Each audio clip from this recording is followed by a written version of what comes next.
for both you guys, just what's, after some tough losses, what's kind of the morale? What's it like around the locker room, and how do you keep your confidence going to move on this week?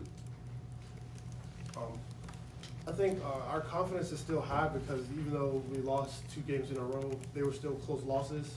Of course, there's things that we have to fix going into this next game to be ready and to try and prevent another loss of 3 in a row. But I think everybody in the locker room understands that, even though we lost 2 games, that we still have work to do and to try and finish strong because a loss here and there doesn't define your season, and you're only judged at the end of the season of how your football team is.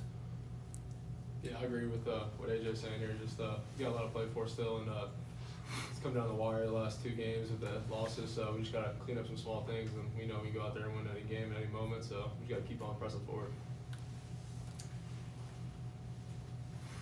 AJ, can you talk to us, just continuing with a guy like Kevin Jennings, who's so mobile, he extends plays, and just the challenge that provides?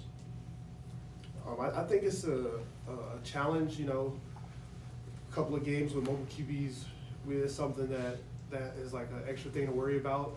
I think if we do a good job of containing him and not letting him out the pocket, we can limit some of his ability with his extended plays and the extra effort that he gives. I think it just boils down to us, doing our job and staying in the rush lanes as a D-line and getting after him to where he can't get out of the pocket, stop him, get out of the pocket.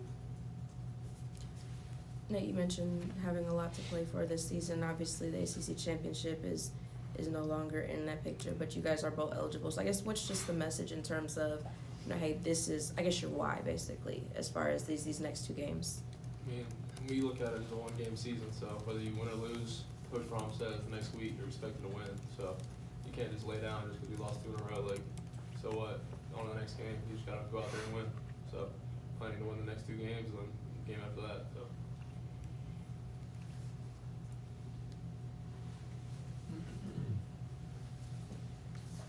AJ, can you kind of talk about your progression as you get more and more snaps and get more and more confidence? We talked, I think, in the spring about putting on weight and that kind of stuff. Where are you now with the weight, and how much confidence have you gotten this year, as you've made plays?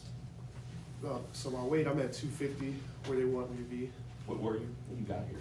When I got here, I was 205, so it came a long way. They called me Sticks because I was little, but they're looking for a new nickname now because, I'm getting the weight on. But I think having the extra weight helps, and the confidence of making plays, is usually like a kid doing the first thing for the first time. You make a play, you get excited, and it just drives you to want to make more plays. So I think having plays made under my belt actually helps with my confidence, and I think being able to make plays allows me to go out and be free and play loose and not tense. AJ, you just talked about, or Coach talked about, SMU has more of a tempo offense. In terms of conditioning, what is that like preparing for an offense that's going to try to, run really quickly, or I guess how do you just kind of prepare for that tempo? I think we've been preparing for tempo all year. We just ran yesterday, right? Yeah. So it's something that we've been working on. I don't really expect it to affect us that much because, it is something that we've been working on, and it is football. So it's things like that happening, you got to be ready to line up and play.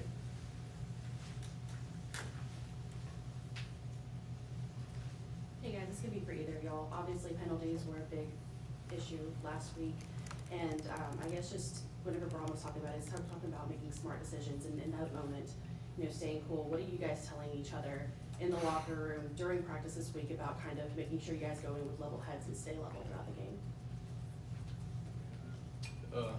Obviously we know they've killed us the last couple games, so that's a big emphasis right now with us. So everybody's just trying to keep everybody accountable. So that's all we really can do, just try to cut it out as much as you can and not do it going forward in the rest of the year. just to piggyback on what he said, I think football is an emotional sport. So being able to control your emotions is a big thing. And for the most part, I think we do control our emotions. It's just sometimes they get the best of us. And being able to, limit that and have a little bit more self-control, because, like you say, the ref catch the second person that does something, not the first person. So just being smart about knowing that like, if you do something, he may not see what caused you to do it or caused your reaction. So react appropriately.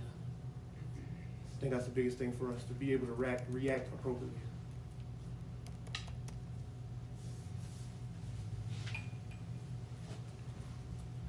Nate, through this whole season, you guys have had injuries in the backfield. You started out injured, that kind of stuff. What have you seen with those guys in the backfield, though, as you blocked for them, and especially Key1 last week, and running over dudes, down the field? As one guy gets hurt, the other guys continue to seem to step up. Yeah, I mean, I really love our running backs. They're just a tough group, and they don't care. Like, I remember the Pitt game, I think Duke went out with an injury. He came right back in, played hurt. Like, Key1 got a little banged up in the game. He still played. Like, they just played through whatever, man. Those guys are just, they love to play football, man. You can see it. They just running through people. They never quit. Like, big shout out to the running backs, man. It's a special group right there. Anybody else? All right, guys, thanks.